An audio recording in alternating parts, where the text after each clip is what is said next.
Hello, everyone, and welcome to the Happy Musicians Podcast, where it's not about getting the gig, it's about enjoying it.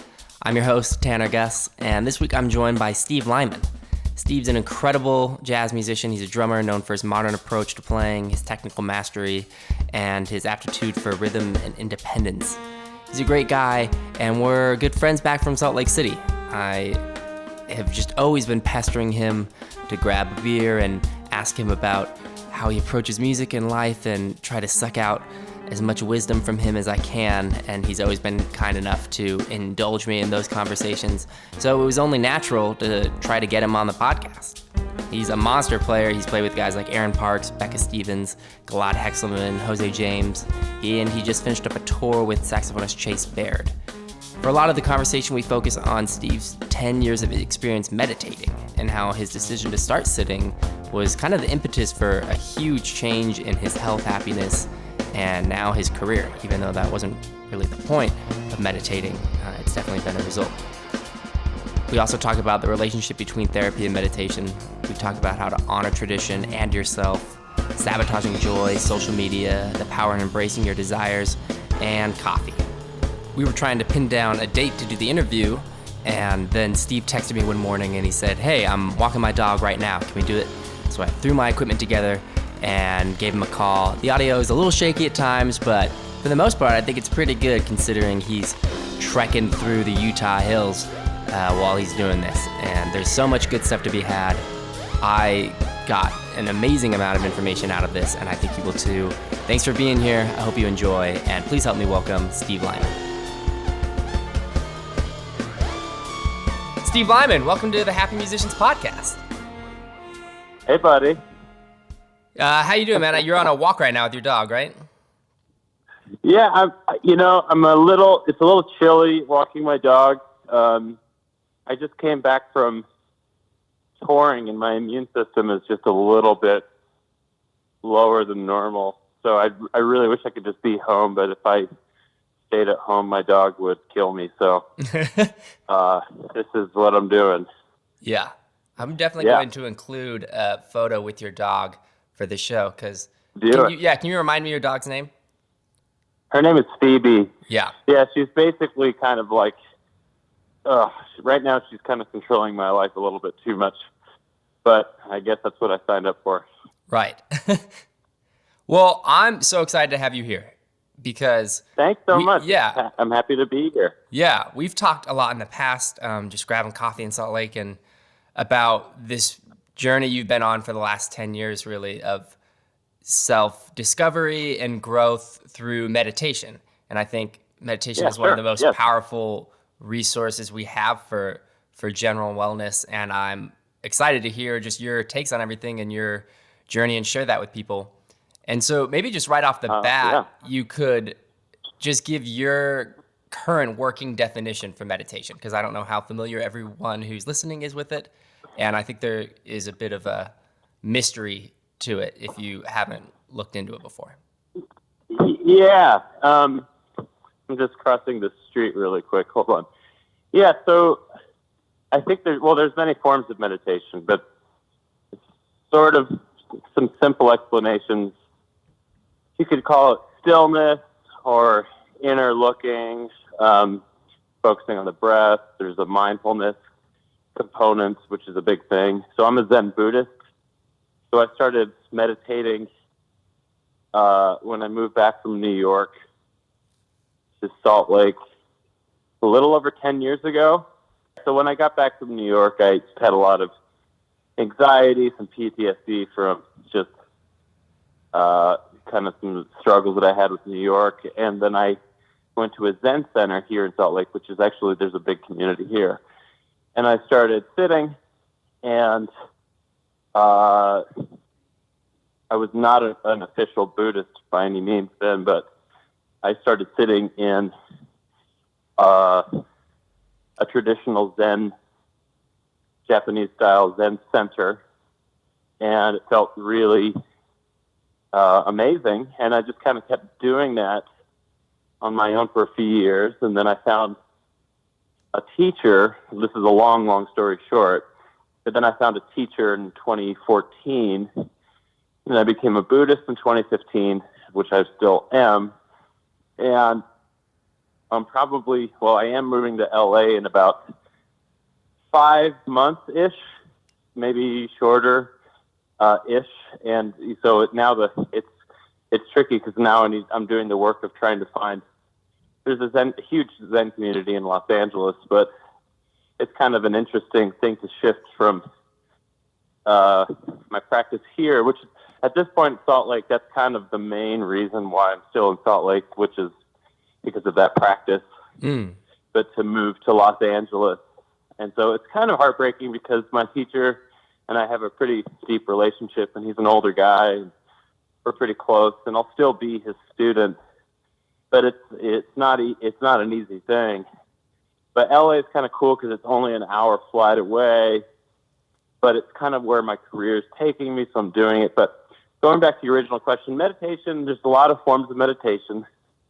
You could just think about it's basically Zen meditation, yoga. There's a lot of forms of Eastern traditions that are different from that, like Vipassana meditation, mindfulness meditation, which is a non-theistic practice based. It started by a guy named John Kabat-Zinn here in the 70s in the States. There's quite a lot of forms of inner stillness. And, to say one's better than the other is probably a very unwise thing to say. And I think every person needs to kind of find his or her own practice. But it's basically any practice that creates an awareness of inner work and focusing on the breath and essentially watching how your mind works, essentially. That's a sort of very lame definition, but that's something that's workable for right now, I guess. Yeah, okay. And when you say inner stillness, Sure. What are you referring to there? Essentially, when you feel your breath and you watch your breath moment to moment, you start to see how your mind operates a little bit more clearly. So that running narrative that's going on all the time, right? You see the narrative right a little bit more intimate. It doesn't mean that they stop necessarily, but you can have a little bit more intimacy with your habits and your ways of being. Okay. And for the first 5 years before, when you were doing meditation and you weren't a Buddhist yet, was your practice different? Did you approach it from a more secular approach of just trying to get some inner peace out of the experience? What was maybe your experience like from a secular point of view? Well, I think I was always slowly moving towards the Buddhist trajectory, but basically I just sort of noticed that my life started just working a little bit more smoothly after I started meditating. I don't really know exactly why. I just kind of noticed the normal negative thought patterns and self-imaging and self-sabotaging characteristics kind of loosened a little bit, and my day-to-day life experience sort of had a little bit more ease to it. And then I practiced on my own. I was really reticent of joining a religious community. I checked out different religious traditions, spiritual traditions, but I was practicing on my own, meditating at home, and I was not even a beginner. I didn't really even know terminologies or maybe even techniques, but I just kept meditating. And then my practice kind of brought me to a point where I knew I needed a teacher and a formal setting to do it. And that happened around 2014. Okay. And so what did how long were you meditating during that time? And what did the practice look like? Did you have your own space and was it on a schedule or? I would just sit at home on a cushion, probably pretty an hour a day, maybe in intervals or something like that. But yeah, it would just be a home practice. I would sometimes go to, open talks and open sittings, but not in a formal way, that I would practice at home. But yeah, I got to a point where I needed formal instruction. Okay. And do you think, I feel like musically, one of the most important things for me has been seeking out mentors. And did you feel like Sure. that you needed to do that for this practice as well? Well, obviously, because you went to a teacher eventually, but how did that change your practice? And do you think that is a step that people should do earlier than you did? Or is it not necessarily to have someone I don't guide think you through there's it? one particular way. So basically one of the most important truths that is talked about is you need to respect, if you're not ready for a teacher, don't take a teacher. Don't just take a teacher because you think you need a teacher. There's a time when someone needs to work on his or her own individual way, and then you'll kind of know when you're running into similar circles and you're not growing, and your practice will kind of lead you to a time where you need a teacher. And then you have to be really discerning, because it can be a pretty intense relationship. My teacher and I are pretty close. He knows everything about me. I mean, literally everything. And I mean, it's a pretty deep relationship, and it's a two-way streak, or two-way street rather.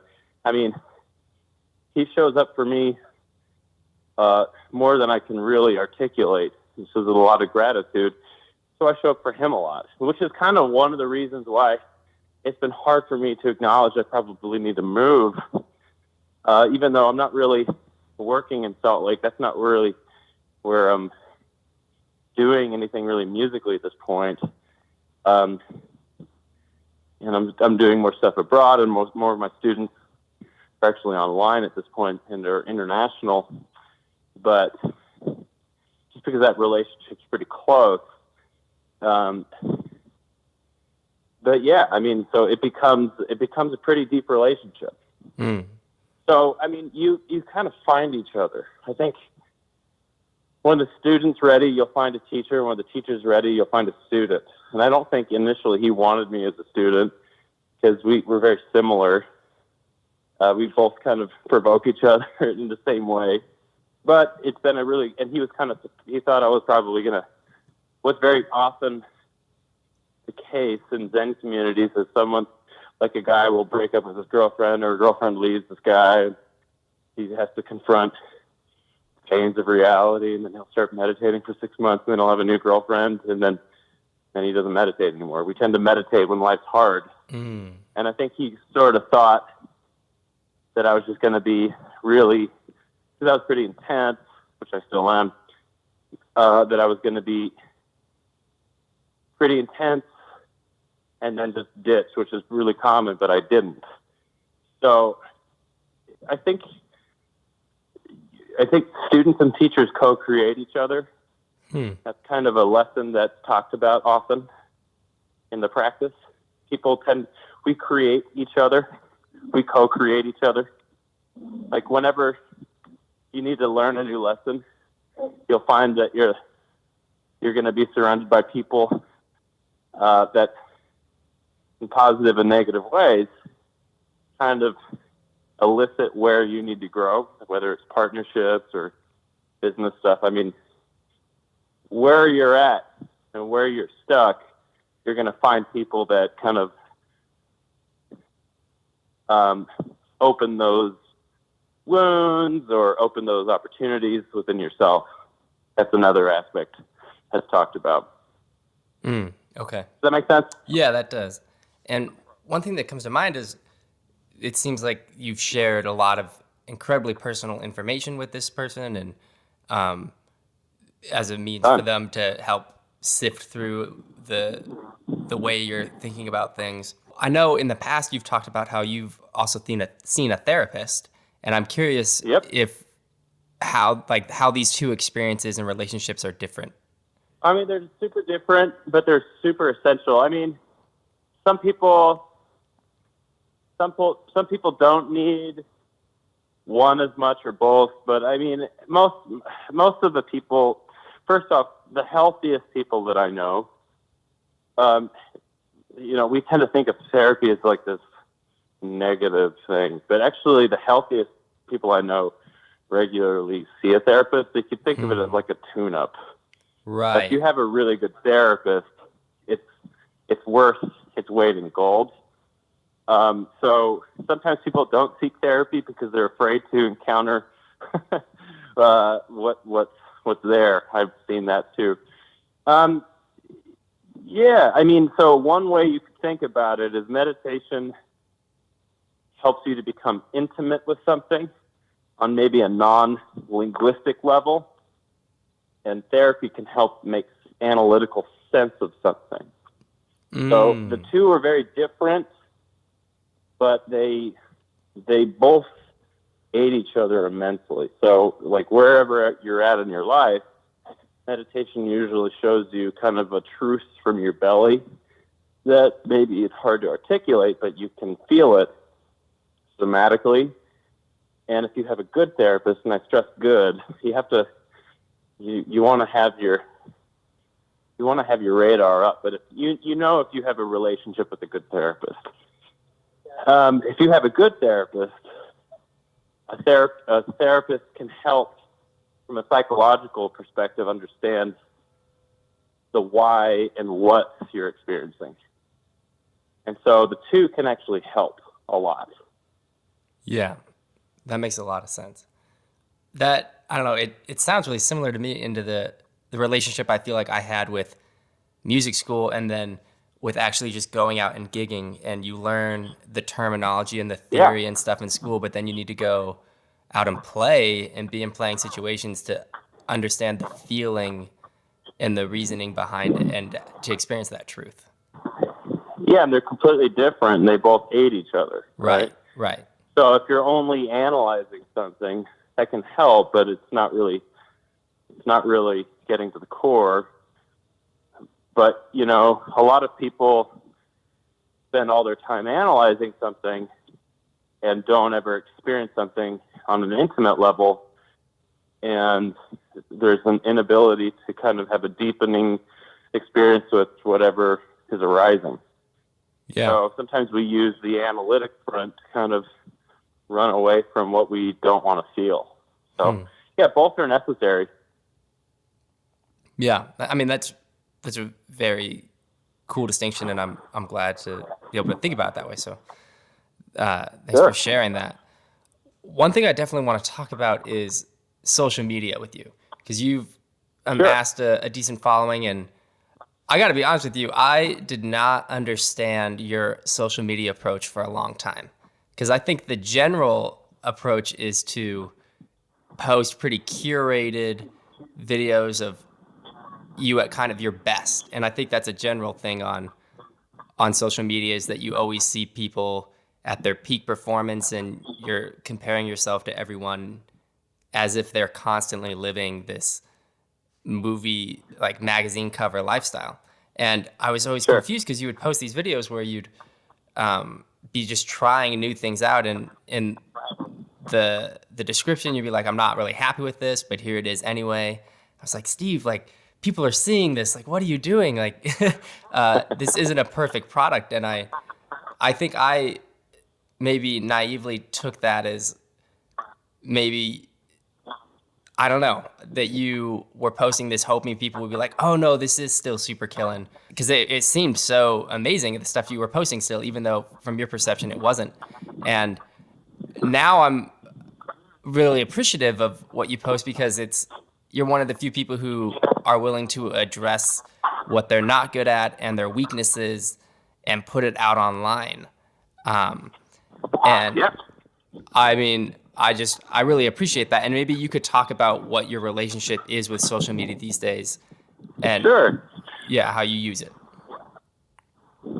Social media is a whole different ball game, because, well, I mean, I just have a very strong inner critic, which a lot of people do. But I mean, I have a very strong, like, shame body in my body. It's like I have a very strong, like, negative self-describer, just very crippling at times, which is very common. Mm-hmm.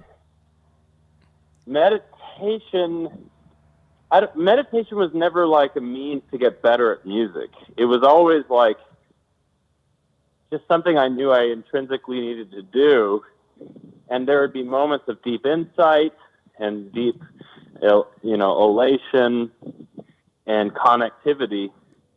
One of the things that a lot of neuroscientists and thinkers from a lot of traditions, the term that's used often as kind of the primary means and most elemental function of all of these practices is the word integration.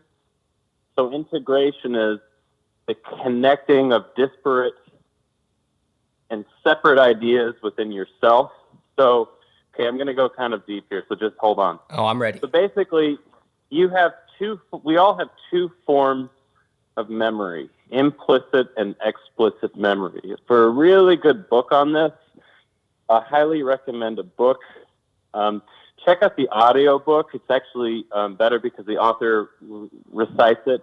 It's called The Neurobiology of We, and it's by a guy named Daniel Siegel, who teaches at Berkeley in California. And he's kind of one of the leading minds of mindfulness and the brain and the relationship of how we work on social interaction from the standpoint of neurobiology. But basically, you have two forms of memory. Implicit is where so when you were a baby, before 18 months, you just experienced a ton of information, but your brain wasn't developed enough to put kind of language or context to it. So we all have just a vast amount of CPU data that is stored in our mind and also in our body, because the mind is actually it's not just the brain, it's the whole nervous system. Right. And that kind of creates a huge amount of how we live our lives, to the positive or negative. If you grew up in a good family, then, you're going to have good relationships and you're going to have good self-esteem. But if you didn't have there has a lot of trauma. There's going to be a lot of things that, it's like, why do I constantly seek relationships that are unhealthy, et cetera? So basically, we all have these kind of unaddressed things in all of us, and the things that are hard to connect are especially the traumas that we all share, just different experiences that we haven't really connected. So one of the things about a stillness practice or any insight practice is that when you're still, you can invite elements of implicit memory to the hippocampus in your frontal cortex to be processed to become explicit memory. So what happens is you're literally integrating, you're connecting different parts within yourself that were once separated, and now you have a more functioning, cohesive whole within you. Does that make sense? Yeah. These memories that have been unassigned, as you said, like you haven't given them like the language you and haven't seen references that we're used to, you can call them up and then process them and put them where they need to be. There's just a lot of information within each of us that we live very fragmented lives, and then there are things that we don't really connect to, and then there's like shame bodies and all these things. So as I started meditating, I think, I've always known I've had a little bit of talent with drums. I did pretty well in New York, but I had a lot of psychological baggage when I came back to Salt Lake. Like, I was just not like super balanced. And I have a huge element of like, self-criticism. So I think social media was a way well, I noticed when I started posting online, it was uncomfortable. Like the majority, I mean, what I wrote, like, I know this isn't good, blah, blah, blah. And maybe I was asking for, for myself and maybe for others, feedback, because it was a new process for me. But I quickly saw that, the belief system that I had was so I had a disowned quality of my own worst. Like, I knew I was like a really good drummer, but I also didn't believe it too at the same time. So it just creates this it creates conflict and tension and misalignment, and it's not a healthy place. And that's not to say that I'm the greatest thing at all, but it's also unhealthy to not acknowledge I'm actually fairly skilled at this thing, and I put a lot of work into it, which actually allows my ego to kind of get down a little bit, right? Because your ego is is it like you don't have to defend it anymore once you don't have to justify it when you just accept it. And I'm also aware of my shortcomings. So, but in New York, I was like, if you told me I needed to work on my time or my ride symbol, I'd say, fuck you, I'd be like, you're dumb. Because I didn't have a healthy sense of self. My sense of self was very fragmented and unintegrated, right? So as I started posting, which is concordant with maybe a deepening of my practice, I just noticed it felt good. It just kind of felt cool to put stuff out, and I didn't have a ton of followers, and I still don't have I don't have amazing amounts of followers, but I noticed that I had a pretty positive and impactful response from a lot of different people. And I noticed that, I'd been working on this for quite a long time, and I've had a lot of really great teachers. And there's a lot of people posting on Instagram. And not to say that, there's just a lot of stuff. And maybe some of it's not as good as others, or it's all kind of disingenuous sometimes. But I just kind of was putting out things that I was really into, but from kind of a very shy perspective. And I started to kind of enjoy it, and it was a practice. And, I had my friends who were like, what are you doing? But it just felt good, and I just kept doing it.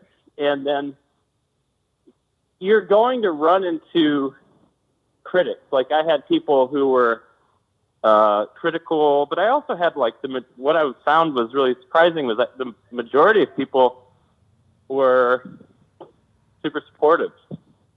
So, at this point, I'm pretty active on social media. Sometimes I post things that I'm super proud of.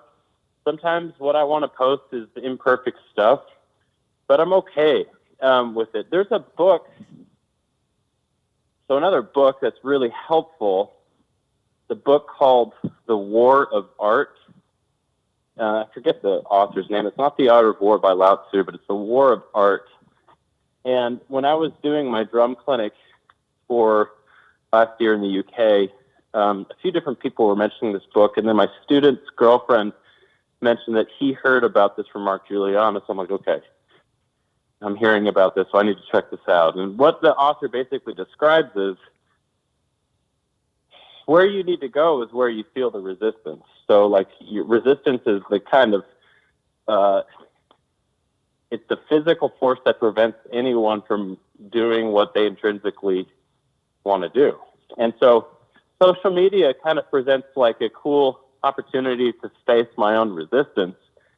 And then, I can feel when I want to do something and I want to just share something, whether it's a Drumeo video or a concert or even just a practice thing that's sometimes not that perfect. It usually comes from a pretty genuine place, sometimes very impulsive, but it's just who I am. Does that make sense? Yeah. So, it's kind of just kind of the way I use social media. The way I like to think about it is even though you're looking at someone through their phone, you can kind of tell when someone's full of shit. Mm-hmm. And I'd rather just not be full of shit, and I'd rather just share the stuff in the way that I want to. And take it or leave it if people like it or not. And sometimes you'd think that people aren't receptive to it, and sometimes they're not. And then every once in a while I get like a message from someone I really admire that kind of catches me off guard and lets me know that my work is... Like, Drumeo was kind of this weird thing. Because I remember when I posted on social media for a while, Drumeo seemed like this, like, oh, that would be really cool. Because I feel pretty secure as a teacher, and I have some artistic things that I'm pretty... aligned with. But I never really had an intention to play on Drumeo. I thought it would always be cool, but I kind of thought it was above my pay grade.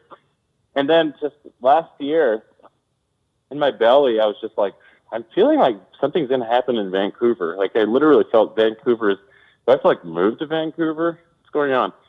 And then I started just chatting with... I became friends with...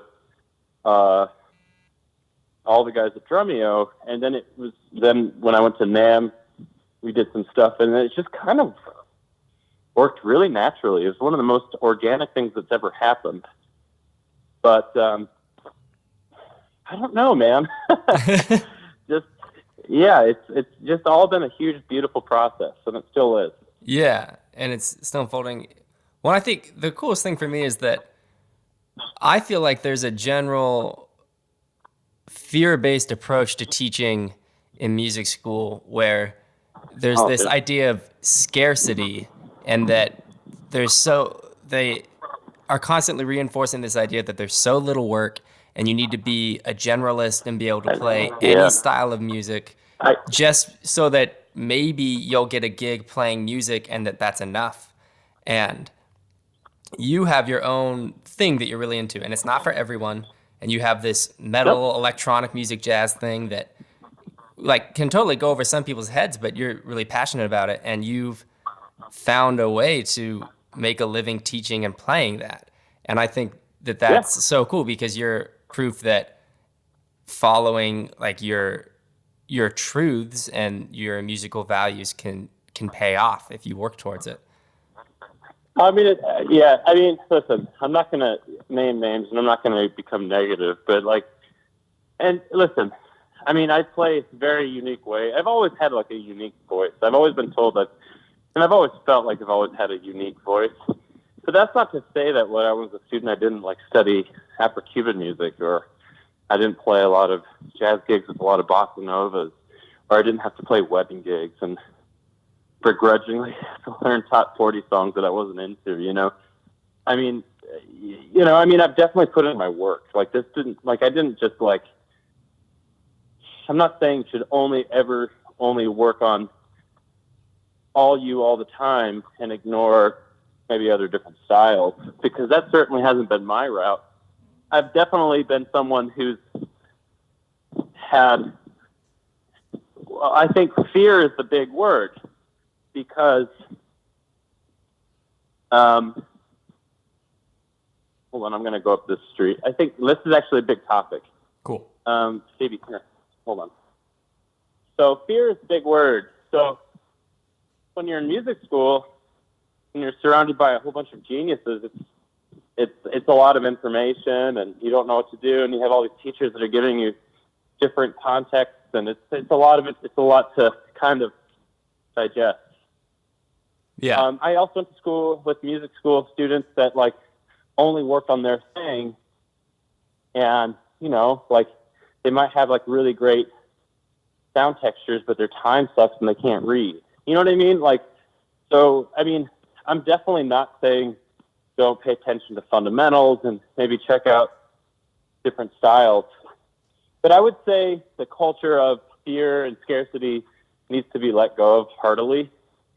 A lot of people just practice the drums in really dead ways. Like what do I do when I get to the drum set? Well, can't really play, this pattern, so maybe I'll do it. And I think that's really good. But like, do you really want to play that type of music, right? Like, I studied Afro-Cuban music at a time that I was really interested in it. Mm-hmm. I'm not really interested in playing country, and I'm not trying to put it down. It's just there's so many other things that I'm into that I want to work towards, that time is limited. And there are people that love that type of music. You should hire them. Right. But, like, I'll give you a few things, then I'll go deep. So, do you know who Henry Cole is? Mm-hmm. Yeah, he's like one of the great, great jazz drummers. And he's teaching at Manhattan right now a little bit, and plays with Miguel Zenon. And, you know, like, we have this thing in the jazz tradition where it's like, you know, how many people have you met that are like, they just seem kind of stuck and dead and soulless because all they're doing is, well, okay, it's one thing to be honoring the elders, but you can also, like, get stuck in history to such a degree that you don't move forward. And he said something that was so helpful to me. He's like, yeah, study Philly Joe Jones for like 3 years and then move on. It's okay to move on. And it's like, how many teachers actually say that? Yeah. Like, yeah, you don't need to spend like your whole fucking life. Like, I can't sound exactly like Philly Joe Jones or Tony Williams, i.e. I'm a failure. Joe Chambers, you know who Joe Chambers is? Yeah. Yeah, so Joe Another Chambers, legend. you know, we were at the new school, and he just, like, looks at all of us and he goes, why are you playing all this old music? That was our music. You should play your music. Now, there's going to be plenty of people who disagree with this, but again, I'm not saying don't pay attention and honor traditions, but all the people that we honor, Tony Williams, they were all revolutionaries, and they all made their language informed by past traditions. And like Dan Weiss is another guy, like right now, he's taking what was once done and applying it in new ways. But it's not to become stuck in some traditions, because if you're stuck there, you know, how dare you to do your own thing? And, you know, it creates a bunch of zombie musicians. Yeah. So lately, I've become really great friends with my childhood hero, Jimmy Chamberlain. And he's always had a really signature voice. And, you know, one thing he appreciated in me was just me sounding like me. But it's funny because we were playing together, and it's like, man, it must be weird because he must hear a lot of me in you and me. And he goes, yeah, it's really weird. And like, we were both playing, and it's like, it was kind of hard. There were moments where it's like, who's playing the drums? But his whole mantra is, wherever you're afraid, like, that's where you need to be operating from. Like, that's how he teaches his kids. Like, he lives a pretty, you know, it's like he really moves towards that frontier of what fear is and has a relationship with fear. It's not to say that fear goes away, but it's how we relate to that fear. Mark talks about this. It's not that the inner critic goes away, that we have a different relationship with it, right? But the thing is, he said something that was really helpful. He said, you know, the more you sound like you, the more money you'll make. The more you sound like someone else, the more that other person's going to make money. And I kind of trust him on that front. You know what I mean? Yeah. So, I mean, the takeaway for me, and, you know, other people are going to give you different perspectives, and totally, and take what I'm saying with a grain of salt. Honor traditions, honor the people that, you know, had influenced you, like, know the language, like, study everybody, even if you're not into it, like, but check it out, right? Mm-hmm. But you don't have to be a slave to it forever. But if you're going to be really influenced by something, like, really go deep. Like, can you play 5 Bill Stewart licks? Can you distinguish between your favorite drummers' ride cymbal feels, or all these different things? But eventually you're going to find your own way of playing, and that's what is needed. You know, like, that's it. You need to embrace tradition, but you need to make it your own. And wherever you're afraid of doing that, maybe that's where you should work. Maybe that's the frontier that you should operate from. Yeah, that's awesome. And if you have critics, Oftentimes, one thing that you're going to experience is as the more success you outwardly accrue, you're going to notice people that are supportive, and you're also going to notice, and this is in the art of the war of art too, but it's true. Like I've noticed it in my own life, whereas I've become, on the outward perspective, a little bit more successful. I see people who used to be friends kind of not so much anymore. But then do I really want to be, do I rather want to work for my own, hold on. Do I want to work out of my sense of being integrous to me, or do I want to work to honor someone that I have a sense is no longer admiring me? And hopefully we all make the decision that if someone's not admiring you, maybe those aren't the people that we need in our inner circle. Yeah, for sure. That's kind of a big one. That's kind of a big thing. Yeah. Like the more you are, the more vulnerable you are. You'll see pretty clearly that the community that supports you and the community that doesn't. And have the ability to let go of the people that don't let you feel whole when you're an imperfect self, which we all are, rather than this facade of something that you think you need to be to keep this community happy. Yeah. It's not healthy. Yeah. No, that's awesome. And yeah, you give yourself permission to find the circle of musicians that you're going to be happiest with and who want to play the way you want to play and honor the way that you play. That's all perfect, man. Now, and so here's the double-edged sword.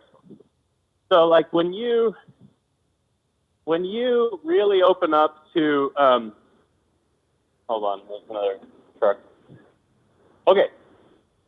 So as you really open up to being more vulnerable, and as you start to connect dots in yourself, and you start to have a healthier sense of self,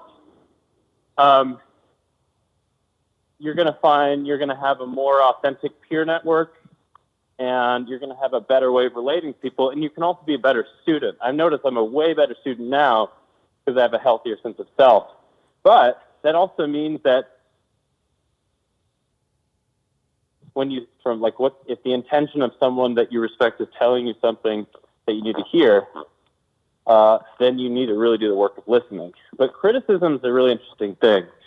So really be discerning from people that are giving you criticism. Like, is it someone who's trying to be dominating?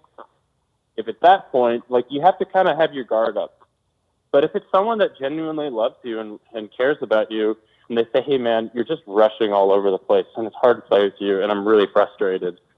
And the intention's like, man, this person is really just trying to connect with me, versus another example is like, hey, man, you need to be soft, and you're playing too much from the standpoint of, I need you to fall in line with my way of playing. That's a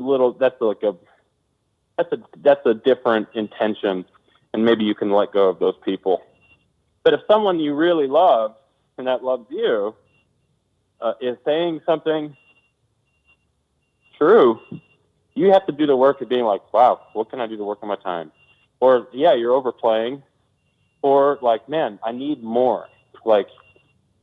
You have to be strong enough to really feel that and to get better. Mm. Yeah, for sure. And I guess in my experience, when I succumb to my sense of self and I need to be good at drums or music to feel good, I have a very hard time accepting that criticism. But when I allow myself to realize that that's just an opportunity for me to practice and grow there, and that I'm still a full, complete person despite the fact that I play too loud, then it's much easier to accept that criticism. Yeah, part of the work is when Jimmy wanted to hang out with me, I was like, no way. And when he says these really nice things about me, it's really easy for me to sabotage joy and just like, why would he want to hang out with me? I remember when I was on Drumeo and they're like, and I was coming up with this modern jazz curriculum. They're like, you're the expert here. Now, I will say that there are many other drummers that could have done that, maybe even better than me. But for whatever reason, I was there. And like my friend said, like, you know, they want me there. They're not like doing me a favor. Like they're not flying me and paying me money to do this because, oh, let's just help Steve out. No, they saw something that they wanted, and I showed up. I was really, really prepared, and I treated it with the seriousness it deserved. It was a major moment in my life. But there was this one moment. They're like, okay, you're the expert. You own this. And my first instinct was like, whoa. Like I'm noticing the part of me that can acknowledge that. And then that's where the work is. Like there are going to be times where people are going to say something that's kind, and then the work is to receive it. Just as, you know, like I'm moving to LA and Jimmy wants to help me to move to LA, which is ridiculous. And I would be dumb to not accept that. But I'm going to. And the way I can is because I'm really, really grateful. So if you can practice gratitude, then you can start operating, accepting things that are positive, but you can also do the work of really looking at things that need a looking at, you know? Yeah, that's fantastic. In a lot of different ways. Yeah, I love the expression sabotaging joy. That's so real. It's a true thing, yeah. Yeah. It's a real thing. So that's like all I have to offer. Well, I had one more question I wanted to run by you, just to kind of put some pieces together in my head. Like 5 minutes, and then I'm going to run out of cell phone reception. Okay, let's hit this question, and then we'll do our short answer questions real quick. But okay. I feel like I have a lot of shame about really big dreams, whether it's that I don't feel capable of achieving them, or even that I just feel embarrassed for thinking that like, oh, I can play with this megastar or whatever. Sure. And you've seemed to come to a place where you've outwardly expressed like, I want to play with Tigran, like that's my dream. And I'm curious about, as I understand it in Buddhism, desire is kind of seen as a seed of suffering. And when you have these expectations, and how do you balance accepting your truest desires, but also knowing that these desires are one of the things that keep us frustrated? One of the ways that you could think about it, and it's related in those two books that I described, I mean, that's a real thing. But so one of the things that you start experiencing is how you, like, that's another form of inner criticism. And yes, desires and all these things, and there has a stigma to them. But the term resistance in the war of art, and what Daniel Siegel talks about, is there's two ways of operating in the world. First is top down, which is how most of us operate, which is I use my analytical process to override bodily truths. And then as we develop maybe sustained mindfulness practice or meditation practice, we can begin the process of cultivating bottom up, which is, you know, your gut has more, there's so much depth to your gut knowledge that's non-linguistically based. And as we start the practice of moving upward, letting things move upward, we're literally letting things move up and through us and out of us. So, yeah, I'd love to play with Tigran. He knows it. I mean, to such a point where I should probably, like, it may happen, it may not happen. Yeah. But, like, it's a truth. I'd love to play. And I'd probably do a really good job for his music, and I'd practice the shit out of it. There's a lot of people that would do a good job for that. But, yeah, that's, like, kind of a gig that I'd like to do. And there's a truth to that. Am I expecting that I'm going to play with him? No. But, like, that's, like, a truth in me. And as that comes up, and I just say, well, that can't happen, blah, blah, blah. I'm literally just causing tension in me. So it's the conflict of bottom-up truths colliding with a top-down kind of shame analytical process. So, I mean, if something's true in you, let it move. The Buddhist practice wouldn't say a desire necessarily is bad.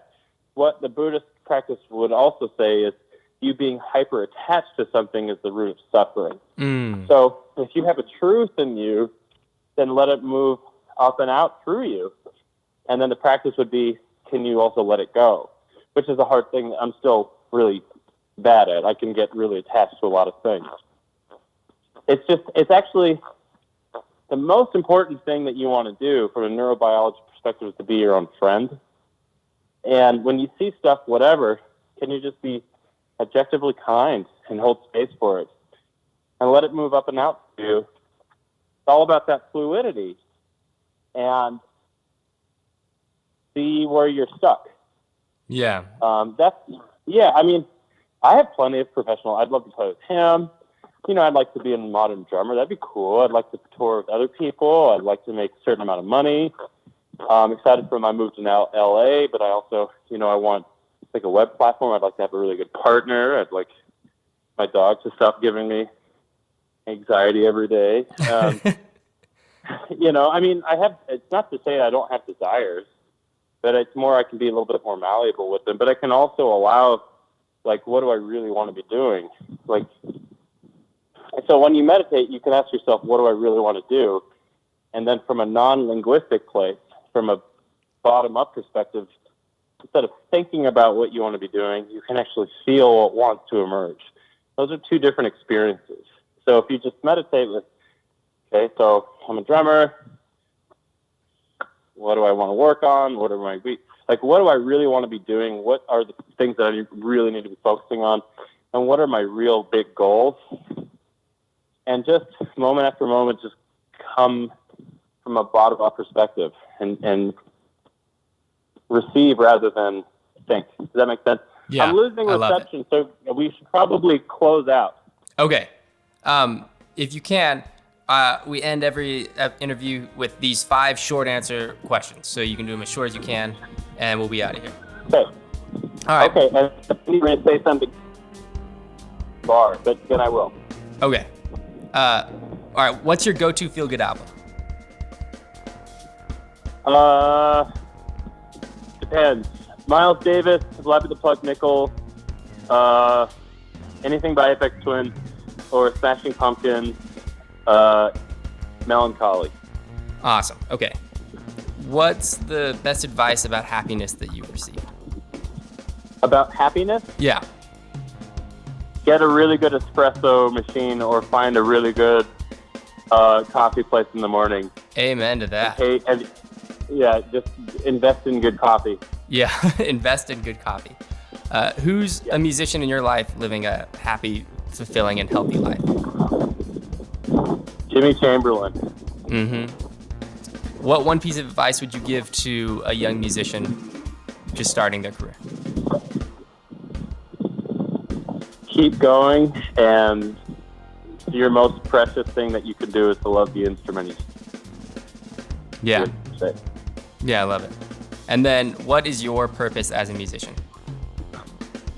What is it? What is my what? Your purpose as a musician. My purpose is to express and experience joy. Yeah. Well, awesome, man. I'll put links to all your social media and let people know where they can find you. Thank you so much for doing this. Great. On short notice. I loved everything that you shared, and all the best to you. Thank you. Thanks so much. Tanner, it's always good to talk to you, and I hope to see you soon. Thank you so much for having me. Yeah, of course. See you, Steve. Talk to you soon. Bye-bye. All right, that does it for this week's episode of the Happy Musicians Podcast. We're listening to Pulsar, a track by saxophonist Chase Baird that features Steve playing on a promotional video for the cymbal company Istanbul Mehmet. There's a great YouTube video that goes along with it that you can watch Steve throwing down, and there's a link to that and everything else that we talk about on the show in our show notes at thehappymusicians.com. You can also find us on social media at The Happy Musicians, and I want to encourage you to subscribe to the show and give us a rating and tell your friends about it. We're so happy to have you as part of the Happy Musicians community, and there are plenty of other musicians out there who could use this information, and you can help us reach them. Thank you so much for your time and your attention. We hope to see you again next week, and stay happy.